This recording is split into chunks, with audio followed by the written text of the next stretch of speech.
Hi guys, দেখো ফেনলের যে preparation আছে, আজকে আমরা ভ্যারাইটি অফ প্রিপারেশন মেথড দেখব ফেনল।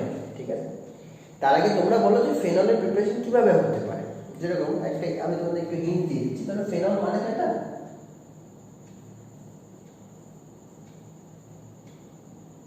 আমার একটা বেঞ্জিন রিং দরকার, একটা ওইচ দরকার। ওইচ কোথা থেকে আসতে পারে? মানে ধরো বেঞ্জিনের সাথে কিছু একটা অ্যাটাচ আছে, তাকে আমি সাবস্টিটিউট করে ওইচ আনবো, এটা হতে পারে তো। সেরকম যেরকম আমরা SN2 SN1 রিয়াকশন করেছিলাম না, যে ক্লোরাইড ছিল, হ্যালাইড ছিল বা ব্রোমাইড ছিল, ওখানে এসে NaOH ধাক্কা মারছে, ক্লোরিন চলে যাচ্ছে, ব্রোমিন চলে যাচ্ছে, এইভাবে ওইচ হচ্ছে। সেটাই আমি একটু ট্রাই করবো এখানে।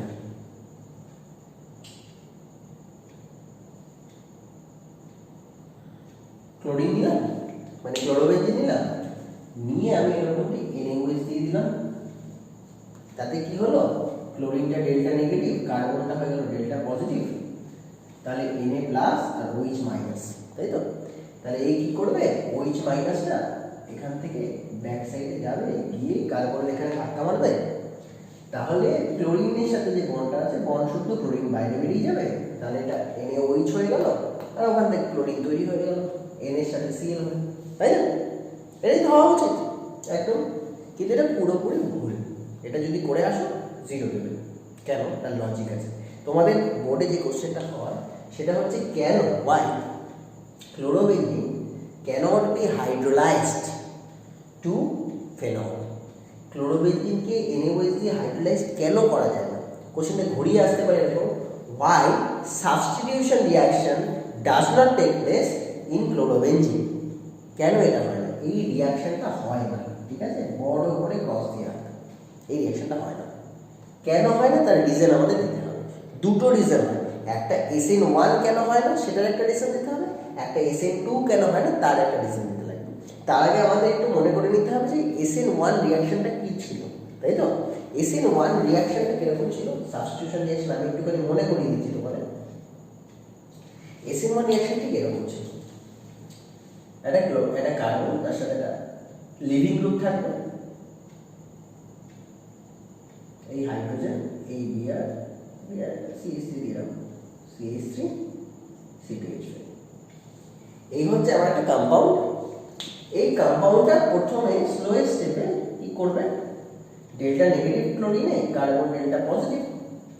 তাহলে প্রথমে কি হবে, বন্ডটা ভেঙে একা একাই নিজে থেকেই একটা সময় আসবে যখন এর ডাইপোল মোমেন্ট এত বেশি হয়ে যাবে ফর সার্টেন কন্ডিশন, মানে সার্টেন এনভায়রনমেন্ট যদি আমি এখানে প্রোভাইড করি, যেটা ধরো খুব পোলার এনভায়রনমেন্ট যদি আমি মানে প্রোভাইড করি, মানে পোলার সলভেন্টের মধ্যে, প্রোটিক সলভেন্টের মধ্যে যদি রিয়াকশনটা করা হয়, তাহলে কি হবে, এই যে বন্ডটা অনেক ভেতরে পোলারিটি জেনারেট করবে।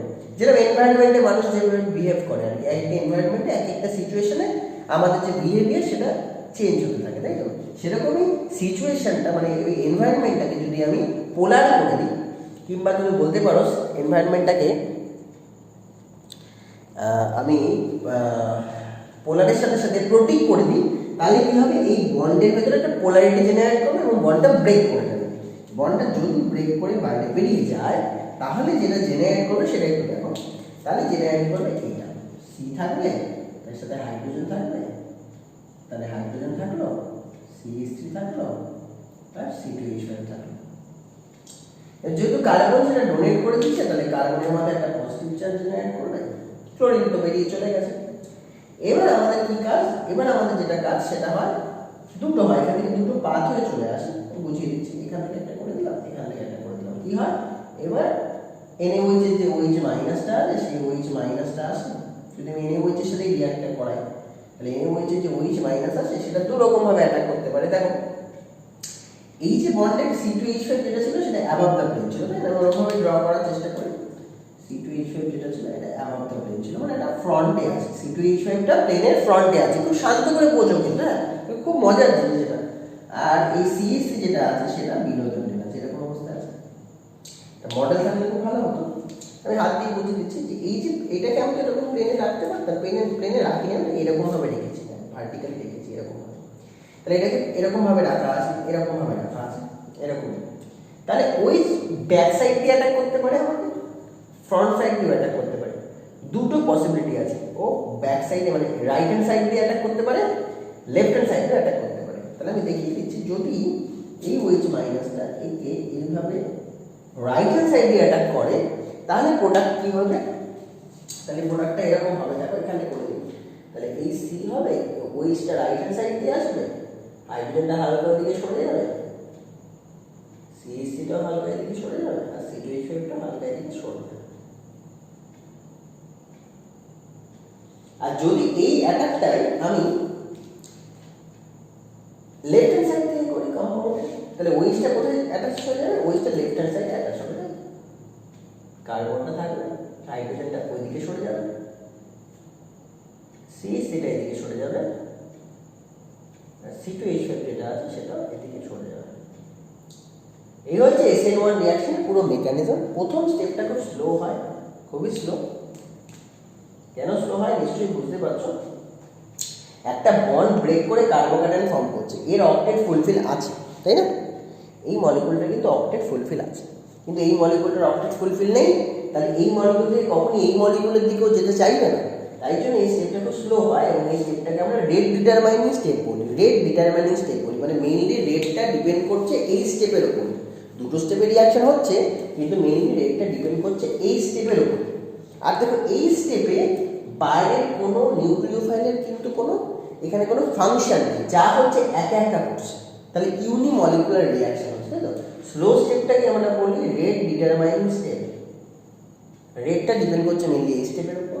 আর এই স্টেপে একজনই দাঁড়িয়ে আছে, শুধু সাবস্ট্রেট দাঁড়িয়ে আছে, তাই জন্য এই রিঅ্যাকশনটাকে বলা হয় ইউনিমলিকুলার রিঅ্যাকশন।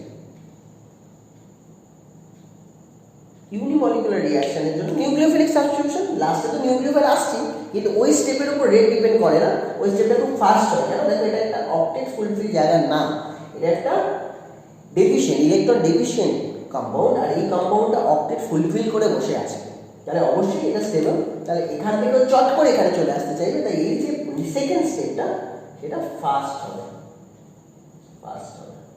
ঠিক আছে? তাহলে কি বুঝলে SN1 রিঅ্যাকশন কটা স্টেপে হয়? This is a two step mechanism, two step.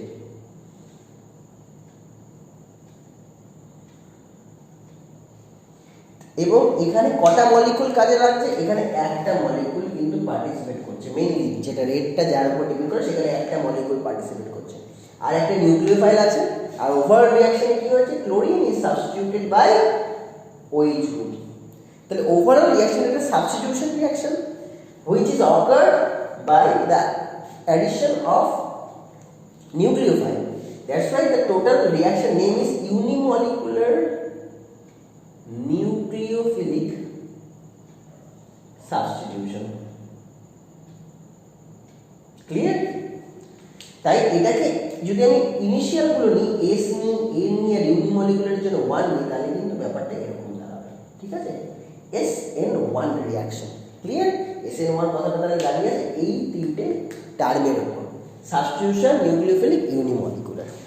Clear? Very good. তাহলে বুঝতে পারলে যে তুমি একটা SN1 রিঅ্যাকশনকে তুমি যদি পারফর্ম করাতে চাও, একটা SN1 রিঅ্যাকশনকে পারফর্ম করাতে গেলে মেইন যেটা জেনারেট করতে লাগবে সেটা হচ্ছে একটা কার্বোক্যাটায়ন। এই স্পিসিসটা আমাদের দরকার, এই স্পিসিস ছাড়া হবে না, এই জিনিসটাকে আমাকে দাঁড় করাতে লাগবে, which is a carbocation. Clear? এবার আমি চলে আসি, আমি তোমাকে ডিটেলসটা বলে দিয়েছি। আমি এখানে কোন কোশ্চেনটা করছি? why SN1 reaction does not take place in chlorobenzyne. Clear? তাহলে প্রথম স্টেপে ক্লোরোবেনজিন মুছে দিই, আমি আমার মতো করে নতুন করে করতে চাই। ক্লোরোবেনজিন আবার ড্র করা যায়।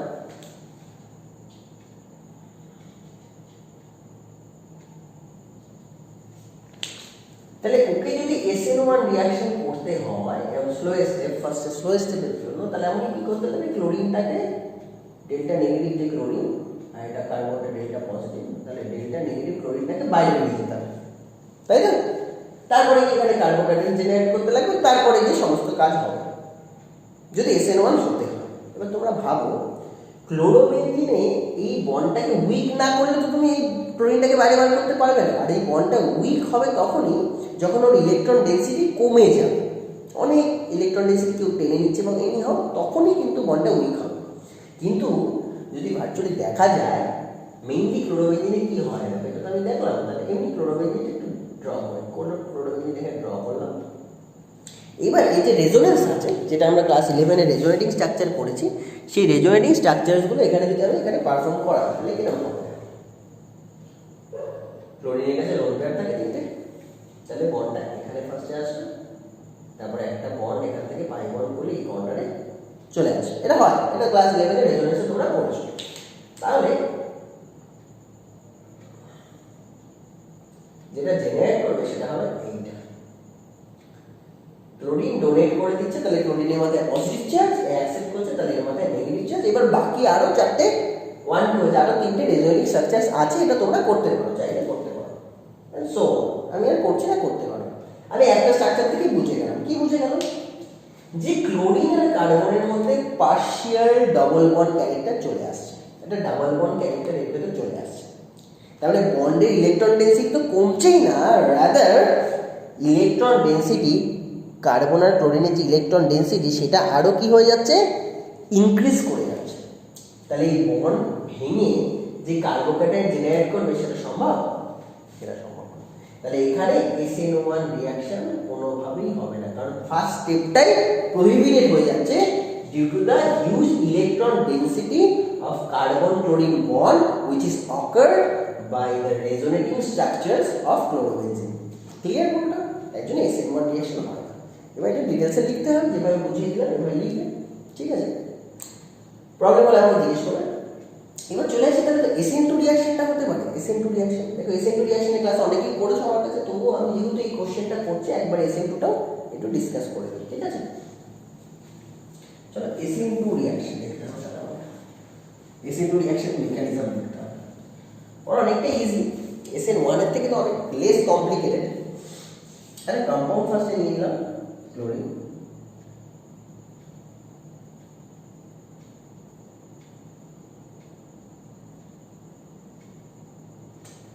এখানে আমি সেম NaOH অ্যাড করলাম প্লাস OH মাইনাস। এখানে কি হয়, এমন এনভায়রনমেন্ট দেওয়া হয় যাতে কার্বন ক্লোরিন বন্ডটা ইজিলি রাপচার না হয়ে যায়, নিজে থেকে না হয়ে যায়। হ্যাঁ, ডেল্টা নেগেটিভ ডেল্টা পজিটিভ থাকবে, কিন্তু এনভায়রনমেন্টটা আমি প্রোটিক দেবো না। প্রোটিক দিলে কি হয়, কার্বোক্যাটায়ন তাড়াতাড়ি ফর্ম করে বন্ডটা চট করে ভেঙে যায়। প্রোটিক দেবো না, অ্যাপ্রোটিক দেবো, পোলারিটি কম রাখবো মিডিয়ামে। তাহলে কি হবে, সহজে তো ক্লোরিন বেরাবে না। এদিকে OH কিন্তু খুঁজছে একটা পজিটিভকে, ও পজিটিভকে পেয়ে গেছে, তখন ওকে ব্যাক সাইড দিয়ে অ্যাটাক করতে হবে। কেন ব্যাক সাইড দিয়ে অ্যাটাক করতে হবে? কারণ ক্লোরিনের এখানে একটা নেগেটিভ চার্জ ডেন্সিটি আছে, যেখানে একটা ইলেকট্রনের শিল্ড তৈরি হয়েছে, ওই শিল্ডের সামনে দিয়ে তো আসতে পারবে না, তাহলে ওকে ব্যাক করে এখান দিয়ে এসে অ্যাটাক করতে হবে। অ্যাটাক করলে কি হবে, এই বন্ডটা আস্তে করে খুলে গিয়ে ক্লোরিনের কাছে চলে আসবে। তাহলে আমি যে প্রোডাক্টটা পাবো সেই প্রোডাক্টটা দেখতে কেমন হবে? দেখো, OH-টা ব্যাক সাইড দিয়ে আসছে, তাহলে OH-টা এখানে লিখবো, প্রত্যেকটা বন্ড ওই সাইডে খুলে যাবে, যদি এই পাশ থেকে ইলেকট্রন ইলেকট্রন রিপালশন কাজ করছে, তাহলে হাইড্রোজেন হয়ে যাবে, এখানটায় CH3 হয়ে যাবে, আর এখানটায় C2H4 হয়ে যাবে। C2H4 দিয়ে দেবে, এই হবে আমার প্রোডাক্ট। ঠিক আছে, কি বুঝলে? একটা ইনভার্সন ইনভার্সন হয়ে গেল, মানে ক্লোরিনটা এদিকে ছিল, বাট নেক্সট যে মলিকুলটা এলো সে লেফট হ্যান্ড সাইড। তাহলে বোঝা গেল যে SN, আচ্ছা একটা জিনিস বলো, এটা একটা স্টেপে রিঅ্যাকশন হচ্ছে, তাহলে এই SN2 রিঅ্যাকশন হয়, এই যে SN2 রিঅ্যাকশন হয়, এটা কত স্টেপে হয়? এটা one step mechanism. Okay, this is one step mechanism, আগেরটা ছিল টু স্টেপ মেকানিজম। আর এখানে কটা মলিকুল পার্টিসিপেট করে? একটা দুটো মলিকুলই কিন্তু পার্টিসিপেট করছে, প্রথমে কিন্তু সেটা হয়নি। তাহলে এখানে টু মলিকুলস মানে বাই মলিকুলার রিঅ্যাকশনটা। একই জিনিস, বাই মলিকুলার নিউক্লিওফাইল এসছে, ঠিক আছে, বুঝতে পারছো? তাহলে বাই মলিকুলারও আছে, নিউক্লিওফিলিকও আছে, আর আলটিমেটলি কি হচ্ছে, সাবস্টিটিউশনই হচ্ছে, because Cl is substituted by OH atom, OH molecules, that's why OH groups বলতে পারো, নিউক্লিওফিলিক সাবস্টিটিউশন রিঅ্যাকশন। এবার এর ইনিশিয়ালগুলো যদি আমি নিয়ে নিই, তাহলে দেখতে পাবো substitution nucleophilic and biomolecular is 2, তাহলে সাবস্টিটিউশন এস ইন এবং এটা হয়ে গেল SN2, SN1 না এটা SN2 রিঅ্যাকশন। ঠিক আছে, এবার দেখো এই যে পুরো প্রসেসটা হচ্ছে, এটা তোমাদের ইন্টারেস্টের জন্য বলছি। আজকে একটি স্টুডেন্ট বলছিল যে ওদের ট্রানজিশন সেটটা দেখতে চায়, ট্রানজিশন সেটটা একটু দেখিয়ে দিই। এখান থেকে যখন এখানে আসছে পুরো প্রসেসটাকে যদি আমি একটা ক্যামেরা বন্দি করতে পারি, ঠিক আছে, তাহলে এটা যদি আমি যদি পুরো ভিডিও শ্যুটটাকে আমি যদি স্লো মোশনে দেখি, তাহলে আমি কি দেখতে পাবো? এটা সার্টেন টাইমে আমরা দেখতে পাবো এটা এমন হয়েছে। দেখো এখানে দেখতে পাবেন সি থাকবে, ক্লোরিন থাকবে, OH থাকবে, হাইড্রোজেনও থাকবে, মিথাইলও থাকবে, আর ফ্রন্টে C2H5 থাকবে। কি হয়েছে? আমি এমন একটা স্টেটের কথা বলছি যেই স্টেটে ক্লোরিন তো বেরাচ্ছে, ওর সাথে সাথে OH আসছে।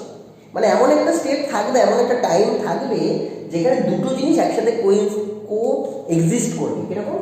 OH আস্তে আস্তে আসছে, ক্লোরিনও আস্তে আস্তে বেরাচ্ছে, that is a transition state. তাহলে OH আস্তে আস্তে আসছে, এই যে বন্ডটা দেখতে পাচ্ছ সেটা একটুখানি ওয়েজ লাইন করে দিতে লাগবে। ঠিক আছে, sorry this is dash line করে দিতে, হালকা হালকা করে দিতে লাগবে। মানে ওই যে বন্ডটা আস্তে আস্তে ফর্ম করছে, আর ক্লোরিনের বন্ডটা আস্তে আস্তে আস্তে আস্তে আস্তে আস্তে ব্রেক করে যাচ্ছে।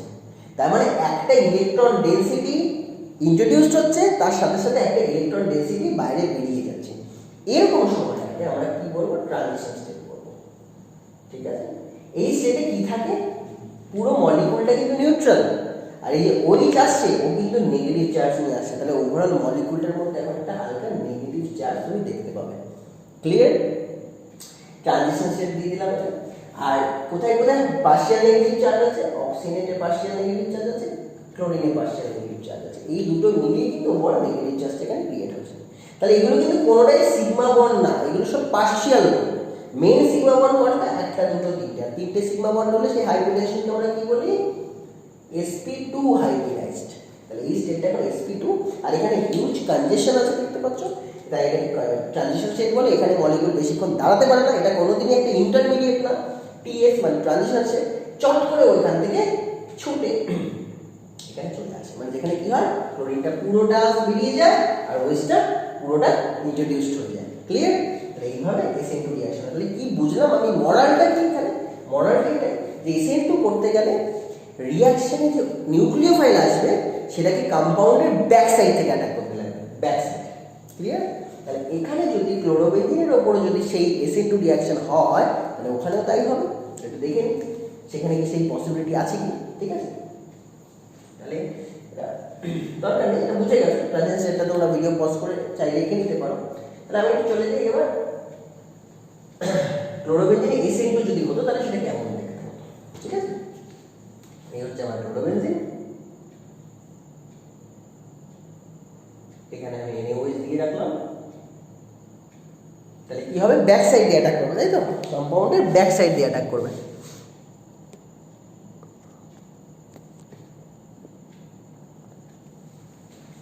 কম্পাউন্ডের ব্যাক সাইড কোনটা? ক্লোরিনটা হচ্ছে ডেল্টা মাইনাস, ডেল্টা নেগেটিভ, কার্বনটা হচ্ছে ডেল্টা পজিটিভ। তাহলে ওই যে মাইনাস আসবে সে কোথায় আসবে?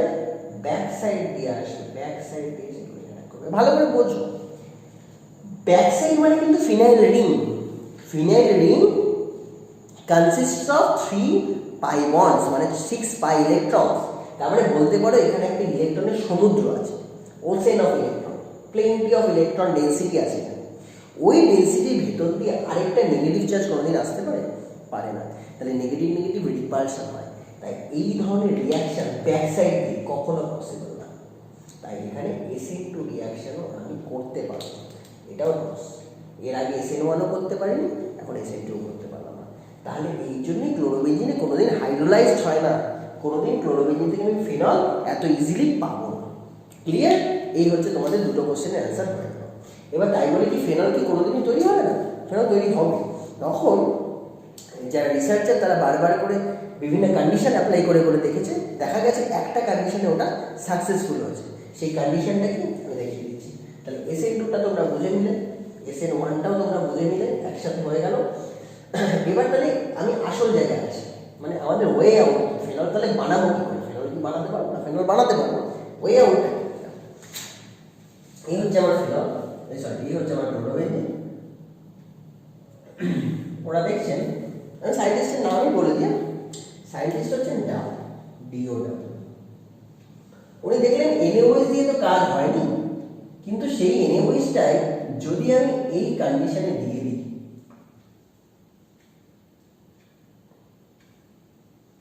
তখন আবার কাজ করছে। মজার জিনিস, এরকম টেম্পারেচার বাড়িয়ে দিলাম, এরকম দেখো আমরা 180 অ্যাটমসফিয়ারে, আমরা 1 অ্যাটমসফিয়ারে বাস করি আমরা সাধারণত, তার 300 টাইমস প্রেশার যদি ওখানে অ্যাপ্লাই করা যায়, তাহলে কি দেখা গেছে এই প্রোডাক্টটা চলে আসছে। তাহলে কি হলো, এই কন্ডিশনে কি ম্যাজিক হয়ে গেল নাকি? হ্যাঁ, ম্যাজিক যে কন্ডিশন দেবো এবার SN1 SN2 হওয়া শুরু করবে, তা এখানে SN1 SN2 কিচ্ছু হয় না, এটা কোনো সাবস্টিটিউশন রিঅ্যাকশন এরকম ভাবে হয় না, এটা আলাদা হয়। কিভাবে হয়?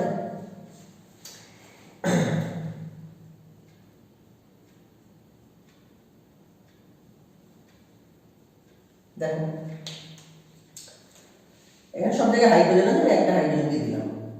দেখো OH মাইনাস তো এখান থেকে ব্যাক সাইডে আসতে পারবে না, তুমি টেম্পারেচার যত বাড়িয়ে দাও, 1000 2000 3000 করে দাও, কোনোদিন ইলেকট্রন ডেন্সিটির ভেতর দিয়ে একটা ইলেকট্রন কোনোদিন আসতে পারে না। এটা লজিক কিনা, কেমিস্ট্রি কোনো লজিক কিনা যে একটা নেগেটিভের কাছে চলে এসেছে, কোনোদিন হয় না। তাহলে দেখো আমি সোজা আঙুলে তো ঘি আমার ঢুকবে না, তাহলে আমাকে আঙুলটা বেঁকাতে হবে, অন্য কোনো কায়দা করে করতে হবে, তাই তো? ধরো আমার লাইফে আমি যে ডিরেক্টলি এই কাজটা করতে, কারণ ডিরেক্টলি করতে পারছি না, কারণ ডিরেক্টলি করলে অনেক প্রবলেম ফেস করতে, তখন কী করতে হয়, থার্ড পার্সন দিয়ে কাজ করাতে হয়।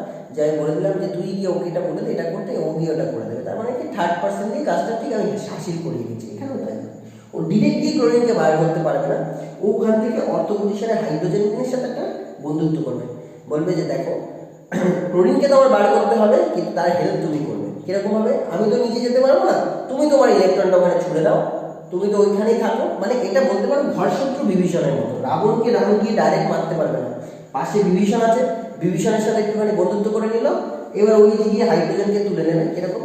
বলবে আমি তো যেতে পারবো না, আমি কি করবো, আমি হালকা করে তোমাকে তুলে নিচ্ছি আস্তে করে। বলে কি বুঝতে পারছো? ওইচ ন্যাচারালি ওইচ মানে ন্যাচারাল ওইচের ফাংশন, ওইচ একটা নেগেটিভ, হ্যাঁ, ওইচ নেগেটিভ চার্জ ডেন্সিটি নিয়ে রয়েছে, ওর ফার্স্ট ফাংশন হচ্ছে বেস, বেসের কাজ হয় প্রোটন তুলে নেওয়া। কিন্তু প্রোটন কোন প্রোটন তুলবে? অ্যাসিডিক প্রোটন তুলবে না। অ্যাসিডিক প্রোটন কোনগুলো হয় তোমরা জানো? অ্যাসিডিক প্রোটন এইটা হয়, AC≡1C। অ্যাসিটিলিনের যে হাইড্রোজেন তারা অ্যাসিডিক, কিন্তু কোনোদিন শোনোনি যে বেনজিনের হাইড্রোজেন অ্যাসিডিক? এটা শোনা যায়নি কখনো, বেনজিনের হাইড্রোজেন অ্যাসিডিক হয় না, কারণ এটা কি হাইব্রিডাইজ, এটা sp2 হাইব্রিডাইজ, এটা কি হাইব্রিডাইজ, sp হাইব্রিডাইজ।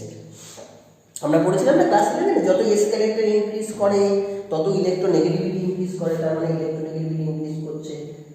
এবার বন্ডের ইলেকট্রনটা কার্বন টেনে নিল, প্রচুর টেনে নিল, তাহলে এবার হাইড্রোজেনটা বাধ্য হয়ে বাইরে বেরিয়ে যাবে H+ হয়ে, তাহলে এটা অনেক বেশি acidic. This is more acidic, acetylene is more acidic because of the huge amount of S character present in their carbon atom, but in benzene there is less amount of S character is present, that's why it is less acidic, কারণ এখানে carbon অনেক কম electron withdraw করবে, তাহলে হাইড্রোজেনটা সহজে বাইরে বেরাবে, অল্প একটু বেরাবে। Clear? কিন্তু যদি টেম্পারেচার ইনক্রিজ করে দেওয়া যায়, তাহলে তোমরা জানো যে টেম্পারেচারে কি হয়, বন্ড হালকা হালকা করে একটু উইক হতে থাকে, তাই না? তাহলে ওই টেম্পারেচার দেওয়াতে কি হচ্ছে, এই বন্ডটা উইক হয়ে ইজিলি এসটা বাইরে বেরোচ্ছে, আদারওয়াইজ কিন্তু বেরোবে। ক্লিয়ার ব্যাপারটা? তাহলে এখানে হাইড্রোজেনটা বেনজিনে থাকা সত্ত্বেও, instead of being present in benzene or phenyl, it is still quite acidic. ঠিক আছে? তাহলে ওইচটাকে এইচটাকে তুলে নিয়ে বেরিয়ে যাচ্ছে। এইবার কি, যেটা এতক্ষণ ওইচ নিজে করতে পারেনি সেটাই করবে এখানে। কি হবে, ওইচ নিজে গিয়ে বন্ডটাকে ইলেকট্রনটাকে গিয়ে এখানে দিতে পারেনি, ও কি করলো, বিভীষণের সাহায্য নিল, বিভীষণকে বললো তুমি তোমার ইলেকট্রনটা দিয়ে দাও, বিভীষণ কি করলো, এই ইলেকট্রন ডেন্সিটিটা এবার দিয়ে দিল, তাহলে কার্বনের আবার 5টা হয়ে গেছে। নিজের ঘরের লোক, তো বাইরে থেকে কেউ আসছে না, নিজের ঘরের লোক করতেই পারে কাজ, তাহলে এখান থেকে এখানে অ্যাটাক করলো, সঙ্গে সঙ্গে ক্লোরিনটা বাইরে দিয়ে দিল। এই হচ্ছে তার মেকানিজম। তাহলে সোজাভাবে হলো না, কাজটা বেঁকিয়ে হলো, তাই বললাম সোজা করে কি ওঠেনি, বেঁকিয়ে কাজটা করা হচ্ছে। তাহলে এখন যেটা জেনারেট করেছে সেটা কি, ক্লোরিনকে কিন্তু ও দাঁড়িয়ে দিয়েছে, ক্লোরিনকে দাঁড়িয়ে দিয়েছে, এখনো কিন্তু ওই ঢোকেনি। ক্লোরিনকে কিভাবে দাঁড়াচ্ছে, ডবল বন্ড ছিল, এখন একটা নতুন বন্ড এসেছে এখানে, ডাবল বন্ড ছিল এখন একটা নিউ বন্ড ফর্ম করেছে এখানে, তাই না? ক্লিয়ার? আমরা জানি ডাবল বন্ড থাকলে তাকে বলি ইন, ট্রিপল বন্ড থাকলে তাকে বলি আইন। তাহলে এইটাকে যদি আমি বেনজিন বলি, ক্লোরোবেনজিন বলি, এটাকে নিশ্চয়ই বেনজিন বলতে পারবে না, এটা আইন হয়ে গেছে, তার মানে এটা হলো বেনজাইন। এটা বেনজাইন মেকানিজমের মধ্য দিয়ে চলে গেল। এবার মিডিয়ামে কি আছে? এবার মিডিয়ামে আছে OH মাইনাস। OH মাইনাসের ফার্স্ট ফাংশন হচ্ছে বেস, ও তো বেসের হিসেবে কাজ করে দিয়েছে, আর তো কোনো অ্যাসিডিক প্রোটন নেই তোলার, তখন বাধ্য হয়ে কি করবে, ও ইলেকট্রন ডেন্সিটিটা। হ্যাঁ, এবার একটা মজার ব্যাপার হচ্ছে এখানে দেখো, এই যে কার্বন, কার্বন যে বন্ডটা হয়েছে, এই বন্ডটা নতুন যে বন্ডটা হয়েছে, সেই বন্ডটা কি ধরনের বন্ড? এটা কি পাই বন্ড? এটা ফার্স্টে বুঝতে হবে। এই হাইব্রিডেশনটা কি হাইব্রিডেশন ছিল? sp2 ছিল। তোমরা জানো sp2 দেখতে কেমন হয়? sp2 দেখতে এরকম হয়, এরকম হয়, একটা লোক বড় হয়, একটা লোক ছোট হয়। তাহলে এরকম দুটো sp2 আছে, কিরকম জায়গায় আছে দেখে নাও, এখান দিয়ে দেখিয়ে দিচ্ছি। এগুলো সব পাই বন্ড, ওইদিকে আমি তাকাবো না, এখানে একটা পাই বন্ড আছে, তাকাবো না। নেক্সট মানে লাস্ট যেটা নীল কালার দিয়ে, যেটা ব্লু কালার দিয়ে করা আছে, সেই বন্ডটা কিভাবে ফর্ম করেছে দেখো। এখান থেকে হাইড্রোজেন পালিয়ে গেছে, এখান থেকে ক্লোরিন পালিয়ে গেছে, অরবিটাল গুলো তো রয়ে গেছে। কোন অরবিটাল গুলো রয়ে গেছে? sp2 অরবিটাল গুলো রয়ে গেছে। sp2 অরবিটাল দেখতে কেমন হয়?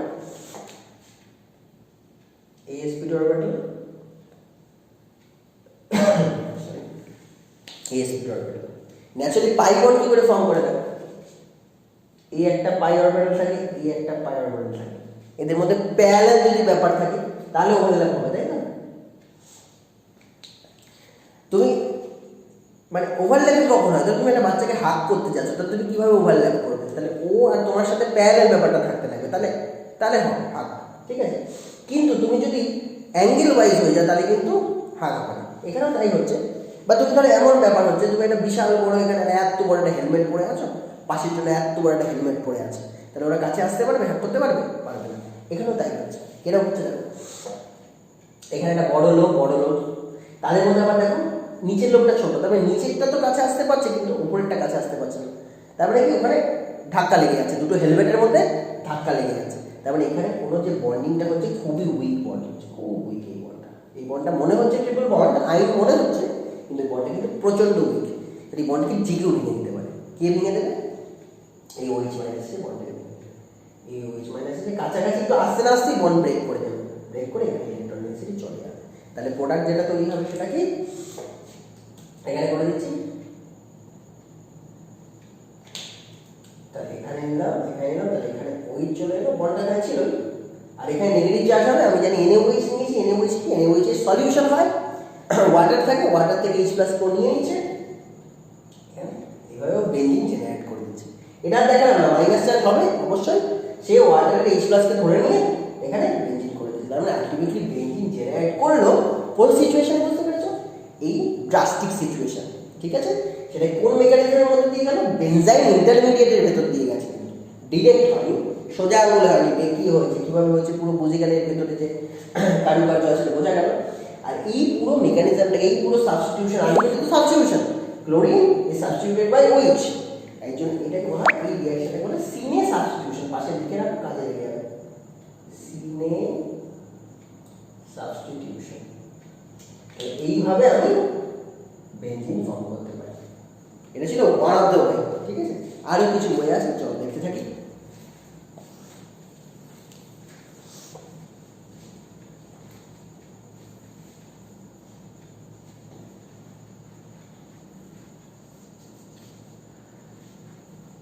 যেটা তোমাদের কোশ্চেন দেওয়া হয়েছিল, cumene phenol, cumene to phenol, ঠিক আছে? কিউমিন দেখতে কেমন? কিউমিন বলছি, চাউমিন বলিনি, কিউমিন, ঠিক আছে?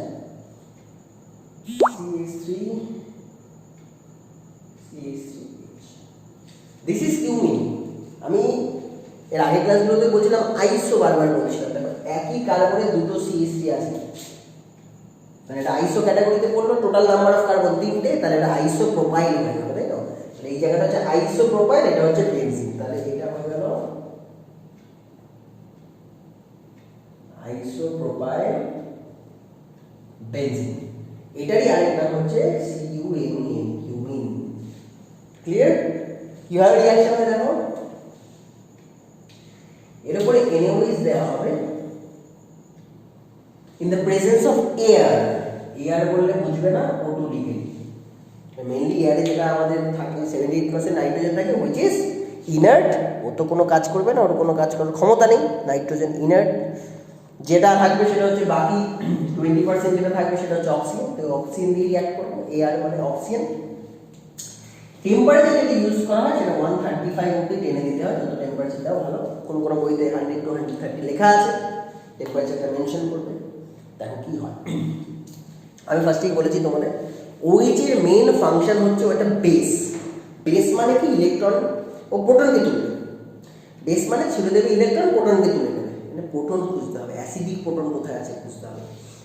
অ্যাসিডিক প্রোটন কোথায় আছে, কোনগুলো অ্যাসিডিক প্রোটন হয় আমরা ক্লাস 11 থেকে পড়ে আসছি। আমরা জানি আলফা কার্বন, আলফা কার্বনের সাথে অ্যাটাচড হাইড্রোজেনগুলো অনেক ভালো অ্যাসিডিক হয়। এর আগে অনেকবার পড়েছো, কেন হয় আমি আরেকবার বলে দিচ্ছি। এখান থেকে দেখবেন, এখান থেকে দেখা যাচ্ছে আর দেখা যাচ্ছে, তবুও এখান থেকে করলে বেশি ভালো হবে। এখান থেকে দেখবেন,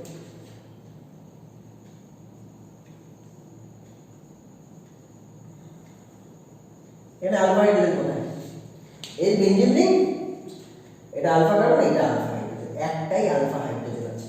আলফা হাইড্রোজেনের থেকে যদি ওইটা এসে যদি এই হাইড্রোজেনটাকে তুলে নেয়, কি লাভ হবে? এই যে বন্ডটা দেখতে পাচ্ছ না, এই বন্ডটা এখানে এসে পুরো রেজোনেন্স করে দেবে, পুরো এর সাথে পুরো রেজোনেন্সে চলে যাবে, পুরো রেজোনেন্স শুরু করে দেবে। তাই জন্য এই হাইড্রোজেন বা আলফা হাইড্রোজেনগুলো ইজিলি বাইরে বেরোতে পারে। Alpha hydrogen acidic in nature হয়। ক্লিয়ার? এটা লিখে রাখবেন, সারা জীবন কাজে লাগবে।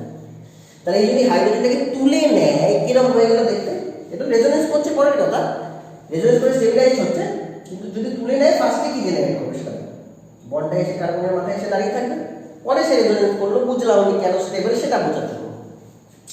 তাহলে যেটা জেনারেট করবে এইটা দেওয়ার পর NaOH O2 135 আর লিখছি না, এটা দেওয়ার পর কি জেনারেট করছে তাহলে, তাহলে এখানেই দেখে নাও। এটা যদি এখানে আসে তাহলে জেনারেট করছে কার্বন CH3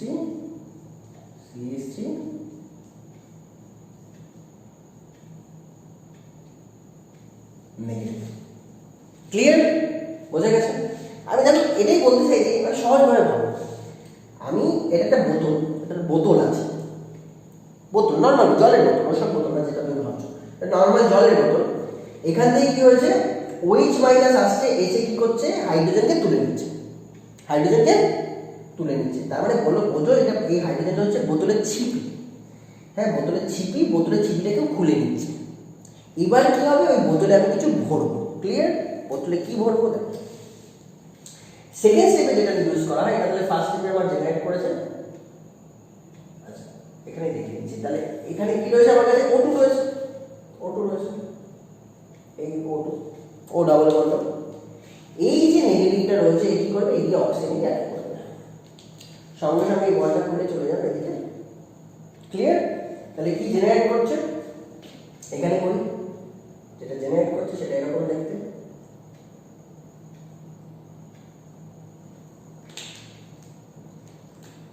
CH3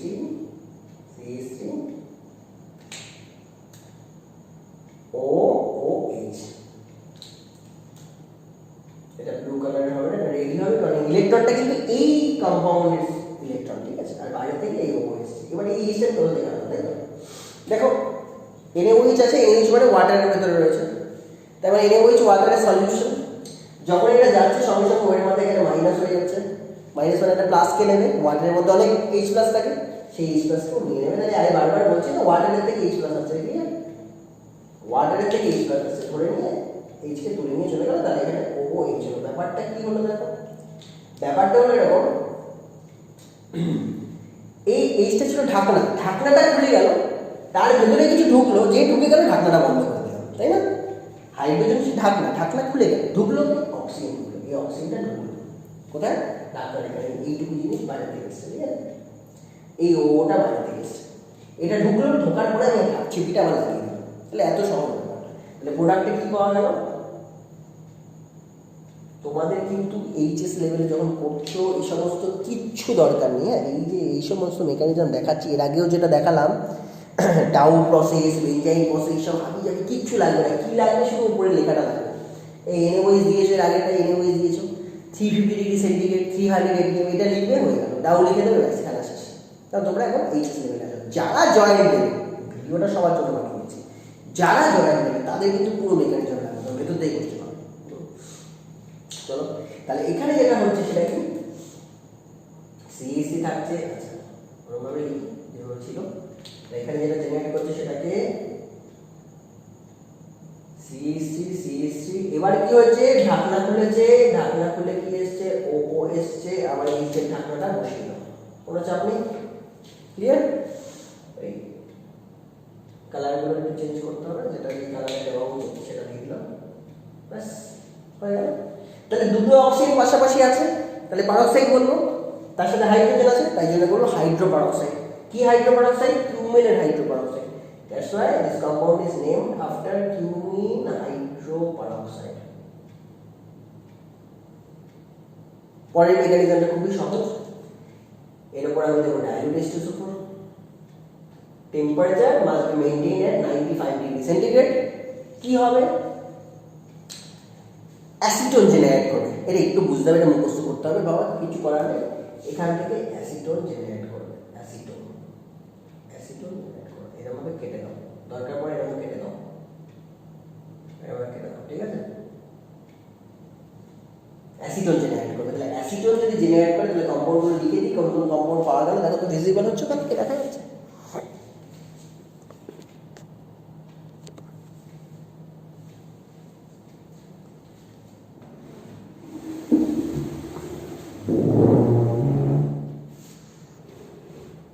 আমরা চলে এসেছি একদম ক্লাইম্যাক্সে চলে এসেছি, আমাদের শুটিং প্রায় শেষ। দেখো এখানে যেটা তৈরি হবে সেটা হচ্ছে CH3 COOCH3 অ্যাসিটোন। আর বাকি কি পড়ে আছে? বেঞ্জিন, ফিনাইলিন পড়ে আছে আর OH পড়ে আছে, সেটা লিখে দাও। ফিনাইলিন আর OH পড়ে আছে মানে ফেনল পড়ে আছে। তাহলে কম্পাউন্ড যেটা হচ্ছে সেটা কি? ফেনল। আর এখানে কি পড়ে আছে? অ্যাসিটোন। দেখো তো কত টেম্পারেচার লাগলো, কি লাগলো, সব বোঝা যাচ্ছে কিনা, সব মনে রাখতে পারছো কিনা? তাহলে দুটো জিনিস পাওয়া গেল।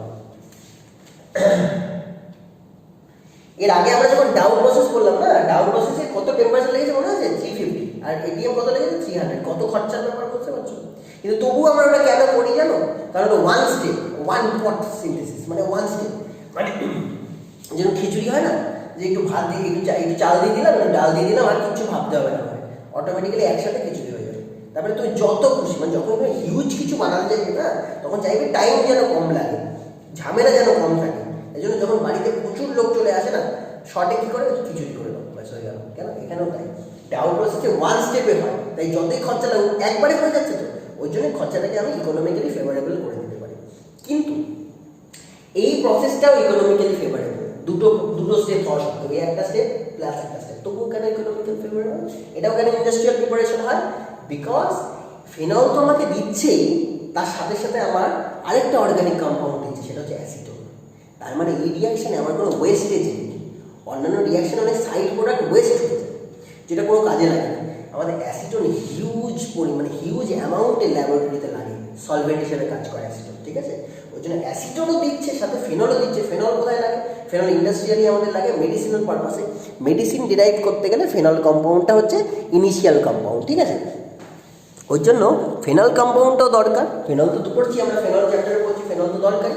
তার সাথে সাথে আমি অ্যাসিটোনও পাচ্ছি। মানে যেরকম এখন সিস্টেমগুলো হয়ে গেছে না, কম্বো অফার হয়ে গেছে, ফ্রি দিচ্ছে, বিভিন্ন ইন্ডাস্ট্রি, বিভিন্ন কোম্পানি ফ্রি দিচ্ছে মাল খাওয়ানোর জন্য। সেরকমই এখানে কি হচ্ছে, ফেনল তো হচ্ছেই, ফ্রিতে কি পাওয়া যাচ্ছে? অ্যাসিটোন।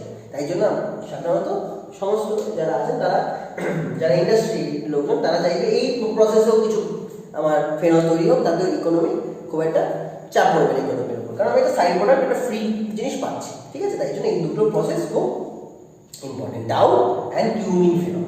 তাহলে কিউমিন টু ফেনল আমি পাচ্ছি, তাই প্রসেসটার নাম হচ্ছে কিউমিন ফেনল প্রসেস, ঠিক আছে? এটা কোথায় লিখি? এখানে লিখি, এটা হচ্ছে কিউমিন ফেনল সিনথেসিস। হলো।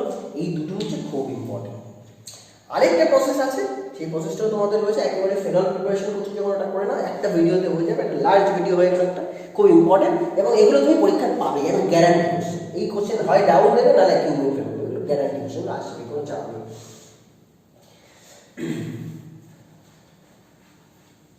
এবার আমরা যেটা করবো সেটা একটু অন্যরকম, সেটা একটু অন্য চ্যাপ্টারের জিনিস, দেখতেই পাবে, এখন বুঝতে পারবে কোথাকার জিনিস, তবুও ওটা এখন করে নিতে হবে আমাদের। চলো একটু চলে আসো, তো অনেক ঘুরতে গেছিল না।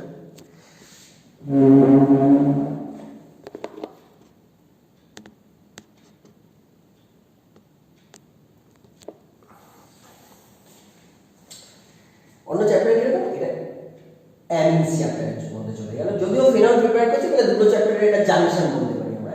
এটা হচ্ছে দুটো চ্যাপ্টারের জাংশন। অ্যামিন, ফিনাইল অ্যামিনকে বলা হয় অ্যানিলিন। এর থেকে আমি ফিনাল বানাচ্ছি, কি দিলে হবে দেখা কি দিলে হয়, ঠিক আছে? এর থেকে ফিনাল বানাবো।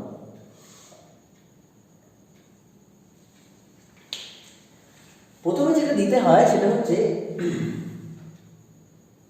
HNO, nitrous acid.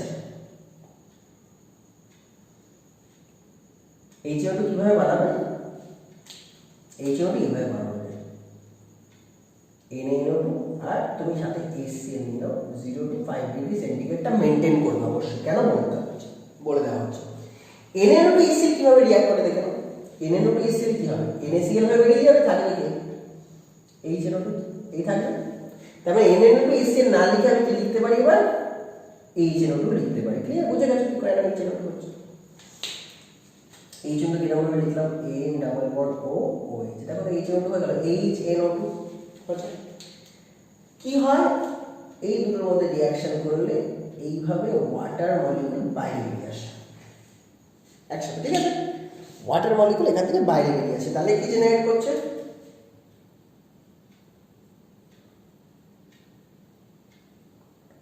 N double বন্ডটা নেওয়ার দরকার নেই, এমনি NO1 ওয়াটার হয়ে বের করে দাও, অনেক ভালো। তাহলে N থাকছে, ডাবল বন্ড থাকছে, N থাকছে, OH থাকছে। ক্লিয়ার? আমি কি নিয়েছি? NaNO2 HCl নিয়েছি, তাই তো? মিডিয়ামে কিন্তু HCl আছে, ভুলে যাবে না, মিডিয়ামে আমার কাছে HCl আছে, HCl অ্যাসিড। তাহলে অ্যাসিডের প্রথম ফাংশন কি? এর আগে আমরা অনেকবার পড়েছি, অ্যাসিডের প্রথম ফাংশন হচ্ছে H+ ডোনেট করা। কোথা থেকে আসছে? HCl থেকে আসছে। NaNO2 HCl দিয়ে করেছিলাম আমরা, তাই না? কাজটা আমরা করেছিলাম NaNO2 HCl। তাহলে প্রথম ফাংশন হচ্ছে প্রোটন ডোনেট করা, আর এর কাছে লোন পেয়ার আছে। আমরা জানি প্রথম স্টেপে কি হবে? প্রোটনেশন হবে। প্রোটনেশনে যে কম্পাউন্ডটা জেনারেট করবে সেটা কি? এটা ড্র করো।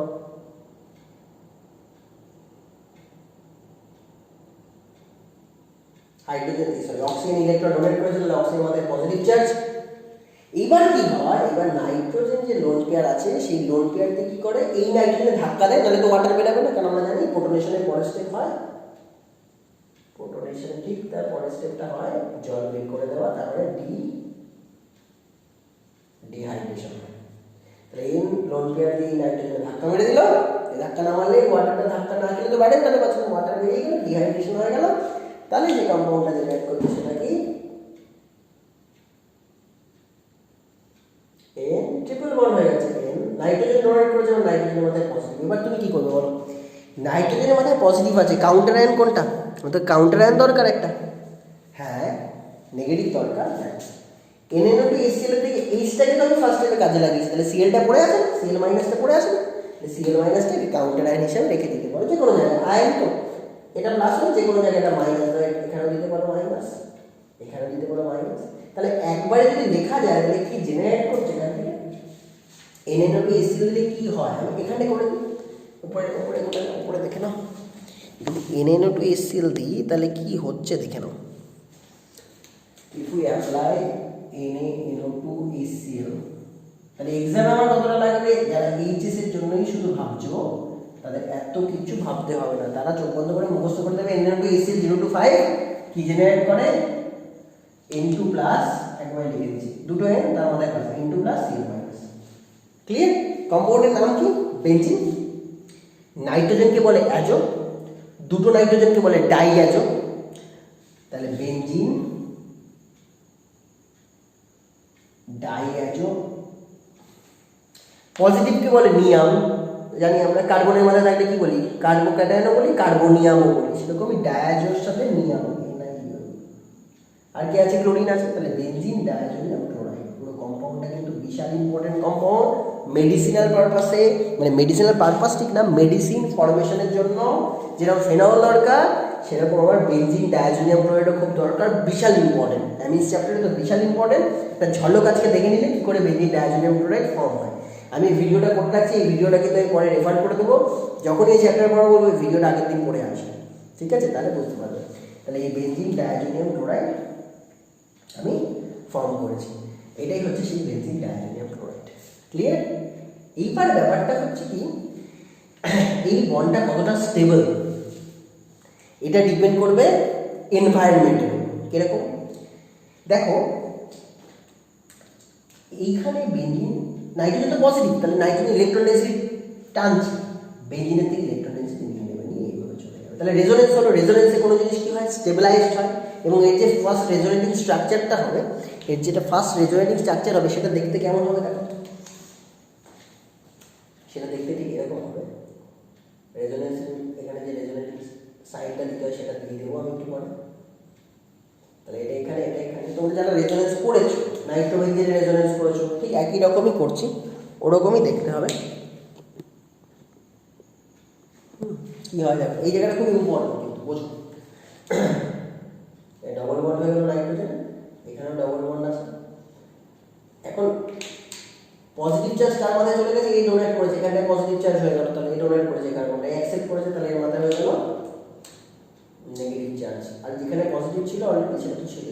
আমি এটাই বোঝাতে চাইছি আর কিচ্ছু না, যে এইখানে যে বন্ডটা দেখছো না, এই যে কার্বন নাইট্রোজেন বন্ড, এটা যথেষ্ট স্ট্রং বন্ড। আমি এটা কিন্তু দেখিয়ে গেছি, এটা দেখিয়ে আগে এটা সিঙ্গেলি আগে দেওয়া হচ্ছে, যাই হোক এটা জায়গা নেই বলে করা হচ্ছে।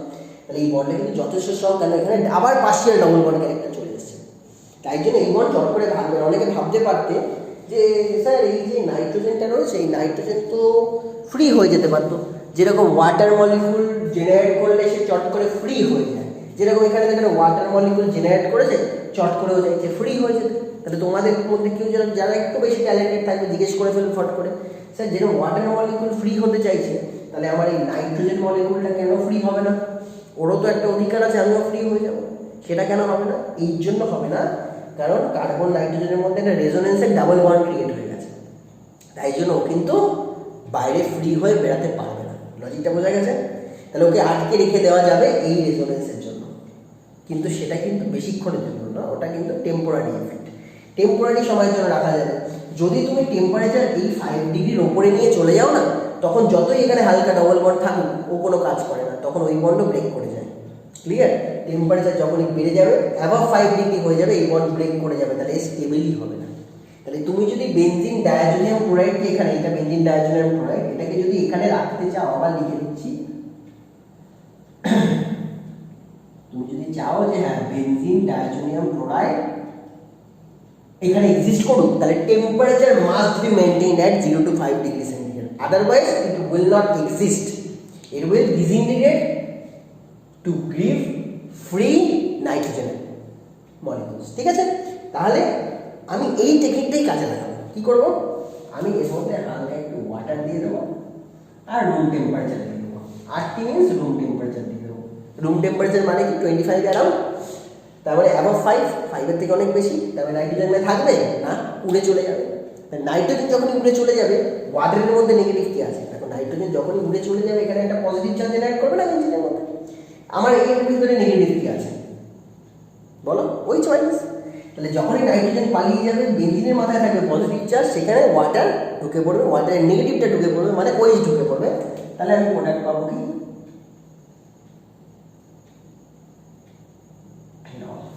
বোঝা গেছে? অ্যালকিন থেকে কি করে ফেনল পাওয়া যায়? দেখো এটা কখন করবে? যখন তোমার হাতে বার্নার নেই, বুঝতে পারছো? যখন তোমার হাতে বার্নার আছে, 135 ডিগ্রি 95 ডিগ্রি সেন্টিগ্রেড বানাতে পারবে, তখন তুমি কি করবে? চলো আমাদের কিউমিন ফেনলই করা যাক। যখন তোমার কাছে প্রেশার দেওয়ার মেশিন আছে তখন তুমি কি করবে, 300 ATM দিয়ে দিবে, তাহলে তুমি ডাউ প্রসেস করতে পারবে, যেটা ইন্ডাস্ট্রি ছাড়া হবে না। ল্যাবরেটরিতে তুমি 300 ATM জেনারেট করতে পারবে না, ল্যাবরেটরি প্রিপারেশনে তুমি ম্যাক্সিমাম বার্নার রাখতে পারো, তাই তো? তাহলে ল্যাবরেটরিতে তুমি ওই তোমার কিউমিন ফেনলটা করতে পারবে, ঠিক আছে? কিন্তু ডাউ প্রসেসটা কিন্তু ল্যাবরেটরিতে করা যাবে না। ডাউ প্রসেসটা করতে গেলে ইন্ডাস্ট্রিতে যেতে লাগবে, অত প্রেশার, হ্যাঁ, আর অত টেম্পারেচার ইন্ডাস্ট্রিতে যেতে লাগবে। আর এটা তুমি কোথায় করতে পারবে? এটা তুমি রেফ্রিজারেটরের ভেতরে রিঅ্যাকশনটা করতে পারবে। লজিকটা বোঝা গেছে? মানে যখন শীতকাল, আমার হাতে কিছু করার নেই, তখনও তুমি এই রিঅ্যাকশন করে ফেলতে পারছো। আমেরিকায় চলে যাও, তখন এই রিঅ্যাকশন হয়ে যাবে, ঘরে বসে বসেই হয়ে যাবে, কিছু লাগবে না, এটাতেই হয়ে যাবে। হ্যাঁ, তারপর বলবে তাহলে সেকেন্ড স্টেপটা কী করবে? তখন কিছু না, এটাকে রুম টেম্পারেচারে সানলাইটের মধ্যে নিয়ে চলে আসো, রুম টেম্পারেচার হয়ে গেছে 5 ডিগ্রি সেন্টিগ্রেডের বেশি হয়ে গেছে, ব্যাস তখন ফেনল হয়ে যাবে। তাহলে এরকম ডিফারেন্ট কন্ডিশনে আমি ফেনল পেতে পারি। ক্লিয়ার? আজকে পুরো ফেনলের ওপর একটা দারুণ এসে দিয়ে দিলাম, এটা বারবার দেখো, এর অ্যাপ্লিকেশনের কোনো শেষ নেই। এই যে তোমার প্রচুর, মানে প্রতিটা চ্যাপ্টারেই পেয়ে যাবে। অ্যামিন চ্যাপ্টার রিলেশনে ফেনল পেয়ে যাচ্ছ, অ্যাসিটোন, যেখানে অ্যাসিটোন সাইড প্রোডাক্ট হিসেবে আসছে, তার মানে কিটোন চ্যাপ্টারের সাথেও তুমি ফেনল পেয়ে যাচ্ছ।